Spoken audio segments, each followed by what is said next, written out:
24 and it's caved in some. It was at before the last rain. That's why the edges aren't crisp. The edges are sliding back down into the hole. But you've got rock and shells both mashed into it.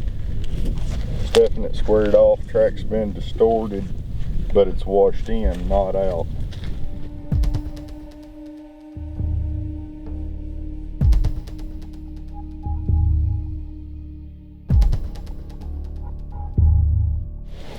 Just pounce. Yeah, got a big area back here where it's Something's coming down that trail, boom, right on them. right here in the coastline. If there's a wind, it's coming. You were back in here. So you wouldn't have to worry about points.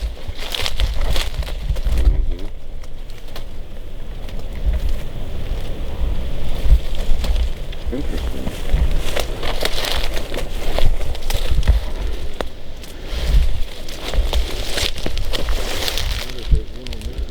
Today on Discovery Outdoors, we introduce you to the bobcat and the frog. I'm your host, Bill Lee. If you'll look down at the ground here, you'll see a fine collection of bobcat tracks as he was running along the shore looking for a sleek slab of swimming protein. Take two. As he was running along the shore looking for a sleek slab of swimming. Take three. As you look down, you'll notice the bobcat tracks here on the beach. We can see where a bobcat has come through and in search of a sleek slab of swimming protein, better known as fish. Meanwhile, on the shore's edge, we have the tiniest of frogs contemplating a jump into the wild blue yonder. I'll just scoot down here and point to him. As you can see, he's already made his first jump into the water. As I sink deeper into the mud, I point down and show you that he is just as at home in the water as he is on land. See, there's a lot of bugs around there for him to eat if he wants a mid-afternoon snack.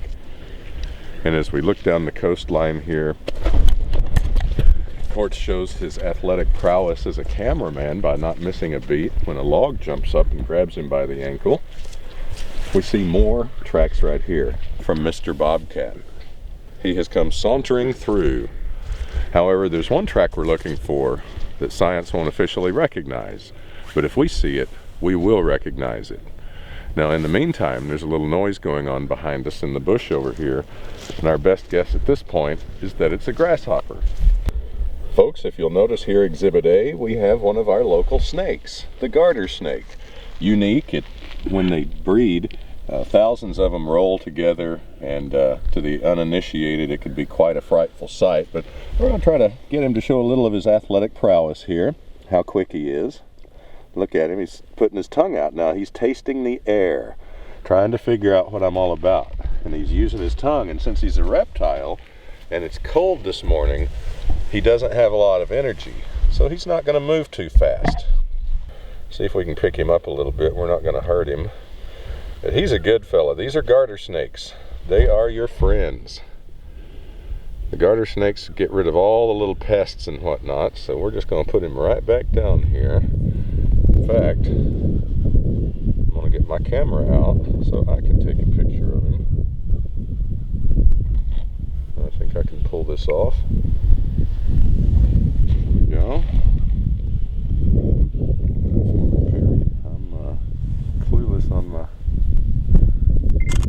I'm going to take several here, just in hopes that I get him. Back up a little.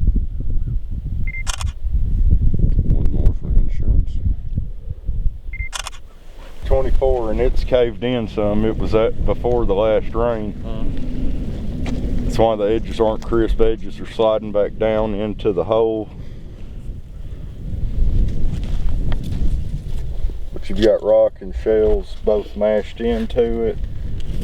Stuffing it squared off. Track's been distorted, but it's washed in, not out.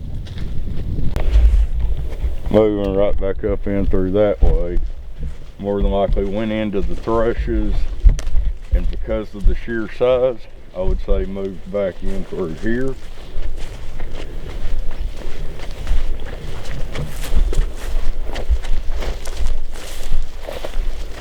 You can see where Bill's taking a leak there. You probably don't need to film. You can see how it's smashed right through. Looks like some deer. Yeah, there's deer coming out, but that swung back up through here.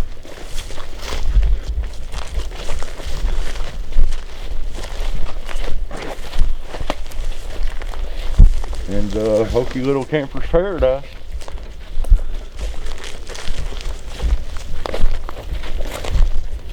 If you were going to sit, watch, and wait, I can't think of a better spot right here.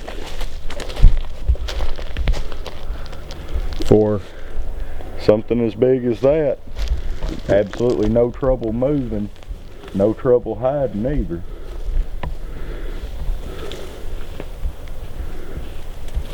No need of an ambush because the water's perfect barricade.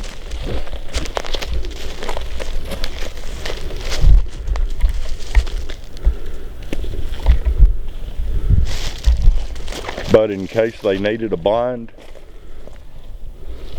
right back through there. Yeah.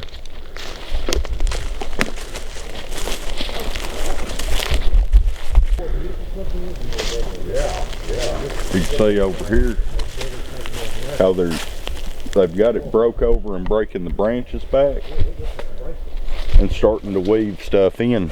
Yeah.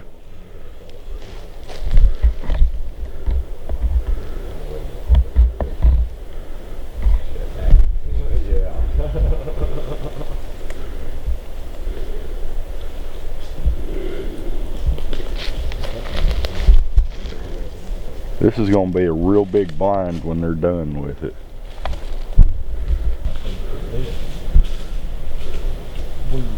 Way above the high water. But this would have been on. It's all busted.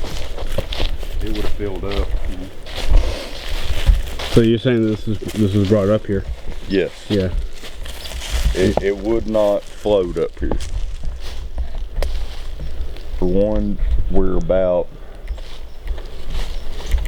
8 to 10 feet above the high water line, and those buoys are made to stay half submerged anyway. So with the cracks and bust in it, more than likely it would have been underwater.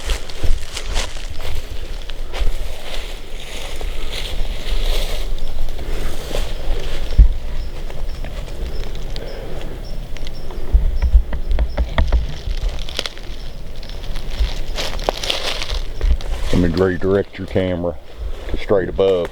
Yeah. Scraped. Shit. Stripped. That ain't normal.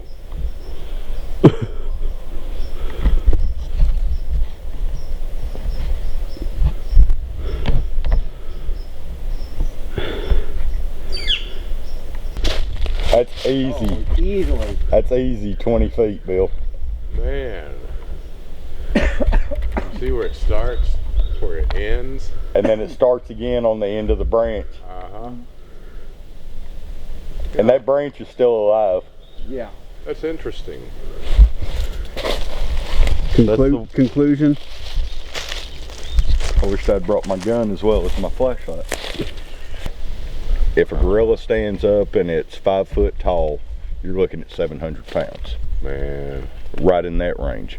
So if you use the same type of proportions and just call it 100 foot per lineal vertical foot of height, Right. you're looking at something that's in the 12 foot range at being 12 to 1,500 pounds. That is amazing. I read the reports where they're that high, and people have accurate estimates of the. And when you see the reports of people talking about the long arms that are hanging past the waist, even on us, wrists go past the waist, and they're talking about hanging somewhere around mid-thigh. You're talking 3/4 of the length of the height. Right. So if something is 12 foot tall and its arms are 3/4 of the length from the height, that's an additional 9 foot reach. Right. Right. So you have to take 21 the height feet. where the arm probably starts near the head. 21 feet Yes, would when be you the work total length of the fingertips. When you reach it and work it that way. And with that being roughly 20 foot, you take the foot and a half for the head to the shoulder, and that would have been right at the extent of its grasp. So hard for us to, we think in terms of 7, 8, 9 footer, but that's the perfect illustration of something that's over 10 feet I'm tall. glad you spotted that. That's smart. That's good. And you look at something like that and you think, what was it doing? What was it saying when it came through and did that? What's it saying to its own kind? Because it's not like we would notice. Only a few of us would notice. Maybe not even me. It was saying, look at me. Yeah. Without having to destroy the absolute environment right there. And we have seen it, but that's usually a show of aggression to keep other males or other troop out. Yeah, it looks like a tornado hit. For something to be like that, that's a subtle marker saying leave. The fact that we're seeing the construction of a blind over there, but there's absolutely no need of a blind because of the openness, and it's just open enough to not impede movement, but just enclosed and shaded enough for concealment. There's no need of a blind in that area. So the only reason to build a blind, and a blind of that scale, would be to watch back this way. And as I was saying, you see how this is starting to be moved and pushed back to leave this lower area open. Think of this like a playpen. You've got a creek that essentially surrounds this. A blind up the top so that something can watch this area. And this area is being cleared out. That's why I've said that this spot right here is eerily reminiscent of the nursery, or what we call the nursery. This could be the start of a new nursery over here, or it could be the conclusion of one. The coyote, Birds are still chirping. Yeah. so the coyote and the bobcat are similar, I guess, to the wolf and the mountain lion. Just on a smaller scale. Yeah.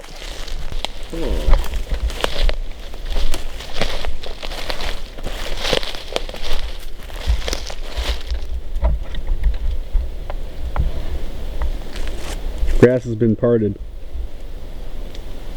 Grass has been mashed down in the park.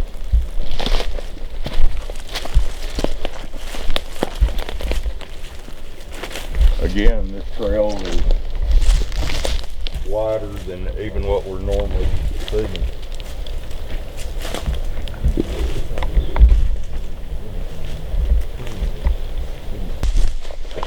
A bulrush lane, it gives them the opportunity to be on the high side. As game comes through on these lower trails, like you see through here, game trail running along that's significantly narrower, they can come from the high side at a very fast pace downhill to ambush, which is why we're still finding skull or bones. This lower jaw of the deer probably goes with the skull that we found on the top of the hill, and it's laying on the game trail. By blocking it at one end, it impedes it should it miss its prey here when it gets to that end and it hasn't had a chance to turn because of the blockage. It has to turn back, and essentially it runs into the creature again. Slight point, very slight, but it has a small instep. Yeah. So that's the female. That's typically that size. That is typically going to be a dominant female. And knowing the dimensions of the ones I've been around for well over a decade, that is the big female.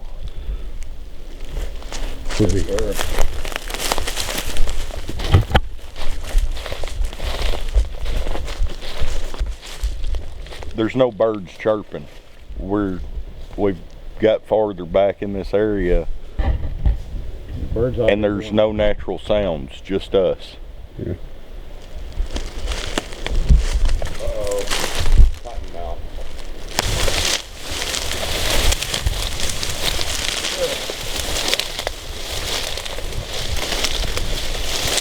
get on a hog trail and let's make it work.